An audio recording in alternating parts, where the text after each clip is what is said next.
Hello दोस्तों, अगर government की क्रेडिबिलिटी पे सवाल खड़ा किया जाए, गवर्नमेंट की योजनाओं पर सवाल खड़ा किया जाए, गवर्नमेंट को कटघरे में खड़ा किया जाए, तो लोग एंटी नेशनलिस्ट कहने लगते हैं। इसलिए हम तो उतने योग्य हैं नहीं, हमारे पास उतनी काबिलियत भी नहीं है। इसलिए देश के बहुत ही इंटेलेक्चुअल लीडर कुछ कह रहे हैं देश के बारे में, थोड़ा ध्यान से सुनिएगा और आप खुद डिसीजन लीजिए कि ये क्या कह रहे हैं, क्या इस बात में कितनी सच्चाई है, देखकर बताइए। ऐसे नहीं होता मित्रों, मैं शासन में बैठा हूं, मुझे मालूम है इस प्रकार से रुपया इतनी तेजी से गिर नहीं सकता। अरे ये नेपाल का रुपया नहीं गिरता है, बांग्लादेश की करेंसी नहीं गिरती है, पाकिस्तान की करेंसी नहीं गिरती, श्रीलंका की करेंसी नहीं गिरती। क्या कारण है हिंदुस्तान का रुपया पतला होता जा रहा है?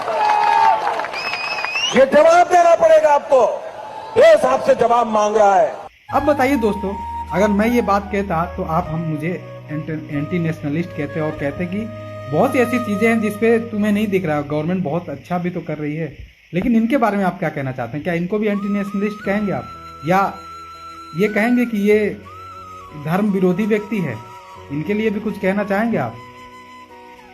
क्या जो देश का रुपये की जो वैल्यू कम हो रही है, हमारी करेंसी का जो वैल्यू कम हो रहा है, इसके लिए जो ये लीडर सवाल कर रहे हैं, जो ये महान व्यक्ति सवाल कर रहे हैं, उसमें कितनी सच्चाई है? क्या ये भी झूठ बोल रहे हैं? कमेंट सेक्शन में अपनी राय साझा करें।